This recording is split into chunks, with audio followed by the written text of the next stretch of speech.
It's August 2010 and we're sitting in Johannesburg at a place called Arts on Main, which is a new oasis just on the eastern side of Johannesburg, downtown, previously a light industrial place. And it's become, this place has become a major little cultural centre. We have a bookstore, a print workshop, a gallery, and it's what we call our arts resource to try and bring skills into the arts in South Africa. About 2 years ago, a group of people bought about 8 buildings and approached an artist, William Kentridge, to take a huge studio, which he didn't purchase. And they wanted there was a need here for a bookstore and a restaurant. And I said, provided it was a restaurant, I'd be happy to set up our situation here.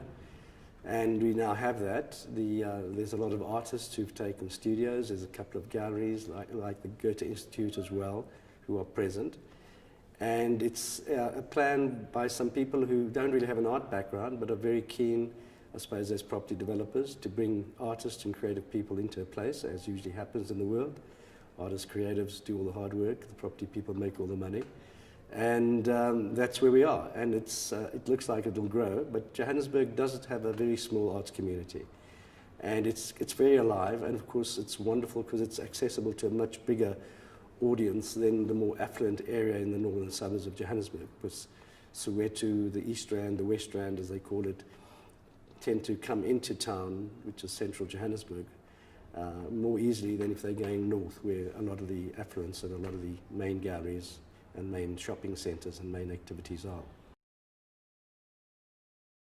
South Africa is a really interesting place because 15, 20 years ago, with the change of the awful apartheid rule, it emerged as a country where anything could happen, anything goes. But in terms of arts, it became quite problematic. With artists prior to that, they had something to resist against, which was it was politics, and so a lot of the art was political. There was a natural content for most of the work. Since then, a lot of artists have had to reinvent themselves or think about what they're actually doing as artists. So I have a gallery in New York and I live abroad. I was born in Johannesburg and left in the early 70s. But through circumstances started coming back a lot and just saw a way I could contribute to the arts and information and education in this country through the arts. We established, basically, all I wanted to do was encourage writing on art, so I established a series of books called the Taxi Art Book Series, and we've just done the 15th of those. But as I then would be bringing in, I brought in printers from New York, master printers. In our particular arena, it's intaglio printing, etching studios, the wonderful old-fashioned way of artists collaborating with printers, which is what I find so appealing, and I've been doing for basically 30 years. So we brought printers in, and then suddenly we realized the resources here were not good enough, and I was forced to buy a press, find a location. And the more I got involved, the more I realized how little there was. So I found myself expanding, bringing in all sorts of facilities, and eventually ending up with 2 print workshops, 3 bookstores, some galleries, and even down in Cape Town. So it's been really exciting because I think this place is quite extraordinary, especially Johannesburg. I mean, it's really a city on the move, colossal amount of energy, a place you can really test yourself, your skills, whether you can convert ideas into realities. And I think that's the wonderful thing about Johannesburg. As a publisher of editions, the first artist I worked with is a man called Joe Tilson, a British artist who came from the pop era, and I was fortunate he had a printmaker nearby him called Jack Sheriff, 107 Workshop. So I had a lot of very professional people help me when I decided to change my life and become involved in the arts. So Joe Tilson was the first one, Jack Sheriff, and also 2 people that play Waddington Galleries, now in fact Alan Christia. And I learned how one worked with artists at the highest level in terms of publishing. And I also understood that the focus is totally on the artist, not on oneself. And also the same when one's working, wanting to encourage people to put art collections together, to try and put yourself in the position of the collector. So I was very fortunate very early on to understand the basic principles of being in the arts and how to work in the arts and how to respect everybody who's trying to be creative, which is such a difficult thing to do. And I come out of a financial and banking area, which is totally different. So it was very exciting because every day is a learning day. And it is the same today, 30 years on. And then I've worked, America was the area that I found the most interesting because there were a lot of emerging collectors who understood buying editioned work and were very keen on understanding, on work from other parts of the world, except I was really spent most of my time in America. But on what I thought was my last visit to South Africa, I met an artist called William Kentridge in the early 90s. Quite extraordinary printmaker. He'd studied printmaking and taught printmaking, but he was also making video in very old-fashioned animated ways. And I wanted to learn about video, and I could show him, I could connect him to a lot of printers around the world where he could do things he couldn't do anywhere else. So that was really an interesting experience to work with someone with such a talent and an intellect, and that gave me confidence to work with other people because I began to see the type of art, I found the type of artist I could really work with. Someone who's very aware of history, very understanding of just about everything, but very neutral in how he presents information. And that's been the type of artist that I've kept looking for, somebody where there's a lot of information contained in very simple ways in what they do and how they present their knowledge or their ideas. And of course the edition work is so fabulous because you can offer it to so many institutions and so many people. So that gave me a lot of confidence. Promoting William's work from the early 90s, and he became incredibly well known by about 2000. Just gave me opportunities to start working with South African artists and take on the project here. But just generally, I think I'm interested in artists who can draw, paint, and who make what I call original work. I've got a great respect for film and photography, but it doesn't have a direct hands-on sense. It's not three-dimensional to my mind. So I prefer to work with artists who have a good understanding of paper, because prints and books are so close to each other. I mean, it's all about paper. And everybody's forgotten the fact that paper is so taken for granted. So I suppose I'm basically addicted to paper. The main activity at Arts on Main is the print workshop, which takes up about half of the space that you can see. And it's also right next to William Kentridge, who has a big studio here, which is mostly for his big projects. But because Joel Ross has been working with William over the last 3, 4, 5 years, and you're going to see a project which currently is happening, a cat image coming from 6 plates. So the process, we're still setting up all the needs that we have at Arts on Main. There are 1 or 2 technical things like a steel facing unit, which we don't have.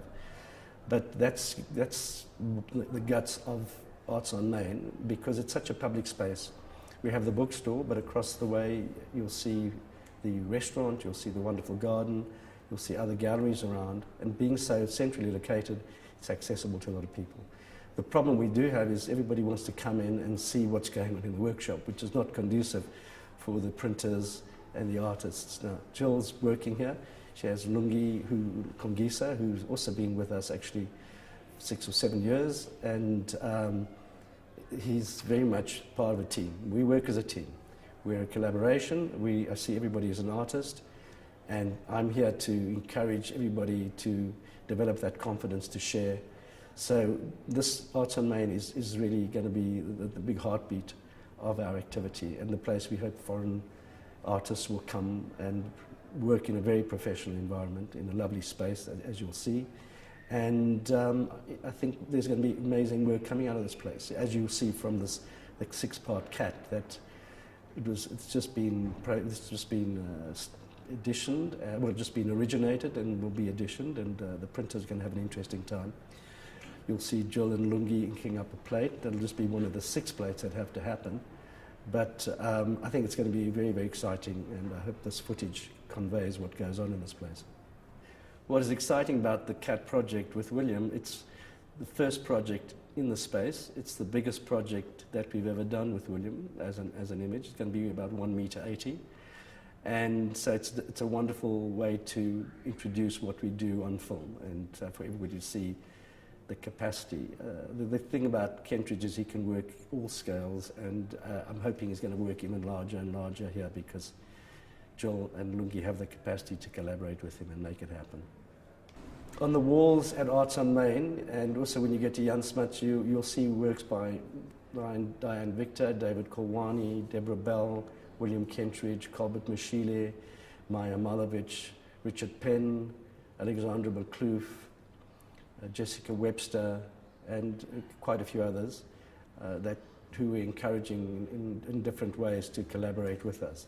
The show that we have at the moment is Stephen Hobbs, who hasn't as yet worked in the workshop, but the interview that you'll have with him, you'll see how interesting his work is and how much it is about Johannesburg. With the funding that was available from the French and the Dutch and the Swiss, I was able to start the series of taxi art books, which we've just completed the 15th of, and they fill a major gap in art history. In fact, I didn't know, I thought my audience was teachers, and each book was presented with an educational supplement. But in fact, what has happened is we've created art history in South Africa because there were no monographs, there were no real writers on the arts. There was some early material, but there was nothing. So in a way, that's gained us a lot of respect. And also, I understand why, because publishing books is so difficult. And writers are so unacknowledged generally. So I've been very excited to pull that project together. I think it does a lot in explaining that there is art going on. In a way, maybe between William Kentridge and Taxi Art Books, they've explained to the world that South Africa has a great culture of creativity. Why this was all quite easy for me to do in some ways is I've travelled around the world a lot and researched and always been involved in lots of grassroots projects. And distribution and communications has always been the fascination because they're the most difficult things to understand. So becoming a publisher was a natural activity for me, and what I would do before I had physical commitments was to invite artists to go to studios in different parts of the world. Work would be created, and then I could offer those works around the world to museums, collectors, and I could also inform people about artists that I found interesting. I was always very fortunate not to have any commitments until I got involved in South Africa in the early 21st century. So it was easy for me as a publisher to come into South Africa and adapt and look at the biggest problem was there was no one writing about art. And how the Taxi Art Project came about was the French are always passionate about culture and always were telling us that they've got 350 offices around the world promoting culture, and they all wanted books on South African art. So they were willing to put up money, as did the French, the Dutch and the Swiss. So I was now working with governments, and we were creating books about South African artists. And it was quite strange that foreigners should encourage that, but it was a brilliant move. And it was all to do with the very, very intelligent cultural attaché who was around, the French cultural attaché at that stage. And so the publishing then grew, but when you come into a place where there's no distribution, when it's just 30 prints you're trying to distribute around the world, that's quite easy. But here, trying to distribute books and storing them and trying to interest bookstores and trying to develop an audience, it became quite problematic without a bigger infrastructure. So it was then, there was a need to start establishing little bookstores attached to our print workshops. And then it grew because then we were creating prints and artworks through the workshops, which also needed to get into the world, so the gallery attachment. So it's been, what we've created is what I started off calling an arts resource. I wanted to call it an academy because basically I was trying to bring skills into this arena in South Africa. But the publishing has become pretty important, and also I think gained us a lot of respect because nobody in their right mind would be publishing books on arts in South Africa because it's a minute audience and it's not even a book society as such. So the important thing is to try and get this information out into the rest of the world. So by doing that, we've also had to take advantage of everything related to the web, IT, anything possible. And that's why we're now doing this camera work, because we have a lot of interest in America in terms of what we do. We have the gallery space in Chelsea, and it's an ideal place for people to get to know and see what we do if they are in New York. And most people in the arts from all over the world always stop in New York. So it's very exciting that I've created an infrastructure which meets all the most important criteria, and the New York side is pretty crucial for us, and that's why it's exciting to have Hannah and Genevieve, who run the gallery in New York, here with us. So their first visit, and I think they've realised why I'm so fascinated by in South Africa, and the fantastic team we've built up around us. We've got Jill Ross is our senior printer. We've got a couple of other printers. We've got all sorts of managers, and what I'm creating is a type of an alternative arts educational institution.